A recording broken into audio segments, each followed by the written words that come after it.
our forecast. Seen that before, yeah. Those airplanes, when you get strong winds, what do those wings do? They generate lift that just pulls them right off the ground. But aren't they usually tied down on the tarmac? It doesn't tarmac? matter. Yeah, when you get the winds that are starting to get that strong, especially with microbursts or tornadoes, you're going to just rip those lines right off there. They're not built to withstand that kind of thing.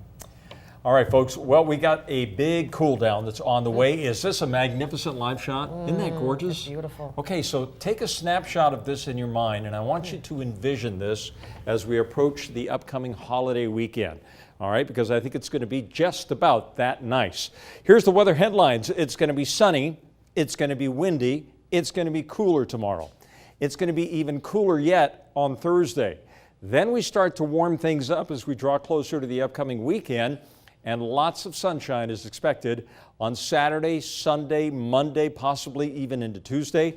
So the question is, how are the reservoirs doing? And all I can tell you is that everything is looking just fine right now. The reservoirs are hanging in at the appropriate levels. 94% right now at Anderson Ranch. Arrow Rock has actually gone down 1 point. It's 92% full, but that means that Lucky Peak has gone up 1 point in the last 24 hours. It's currently 63% full. So as we go into the upcoming holiday weekend, we should be okay. Natural flows now with the warmer temperatures have increased to over 10,000 cubic feet per second. So we have more water going into the reservoirs right now than we have going down the Boise River. But again, everything's looking okay for right now. The question is, how long is this upcoming heat wave that returns this weekend is going to stick around? 84 degrees right now. Winds are out of the south at about 6 miles per hour. And here's what's going to be happening. We have a cold front that's headed this way. I know it's May. We can still get them. But this front is going to be different from other fronts that we have seen in the past.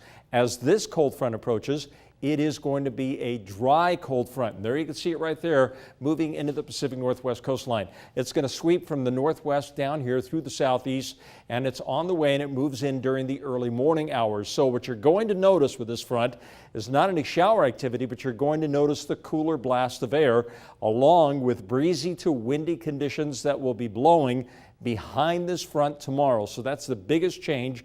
Plenty of sunshine still in the forecast tomorrow, but cooler, windy conditions, and then the cooler air just kind of hangs around on Thursday. And once that front has pretty much fizzled out and moved away, high pressure returns in time for the weekend, and that's going to start driving our temperatures back up. So on the Futurecast, there goes the front. It already moved down to the south. Maybe a few isolated showers down here across northeastern Nevada into the Wasatch Front of northern Utah. Maybe a few little isolated showers developing on Thursday over some of our mountainous locations. But I think here in the Treasure Valley for the next 2 days, it's going to be sunny to partly cloudy. Then the high pressure starts to take over again for the weekend. That's when you notice the change, and you're going to say, okay, it looks like we're setting ourselves up for a nice upcoming holiday weekend. So region by region tomorrow, Sun Valley cools down to about 65 degrees, overnight lows in the 40s. We'll say sunny, windy, and cooler just about everywhere around the southern half of the state. McCall at 58 degrees instead of the 70s. Cascade is going to cool down to 61. Payette, instead of being in the mid to upper 80s, will be in the low 70s tomorrow.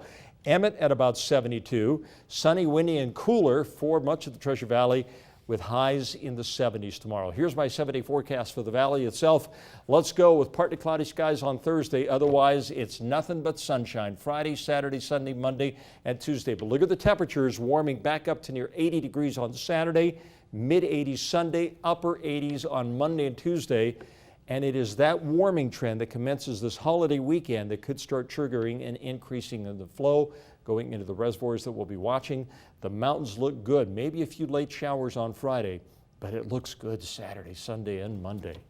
What a great weekend. Perfect timing, Mother Nature, with this front moving in before the holiday weekend, allowing us to bask in some sunshine. Sounds great. All right.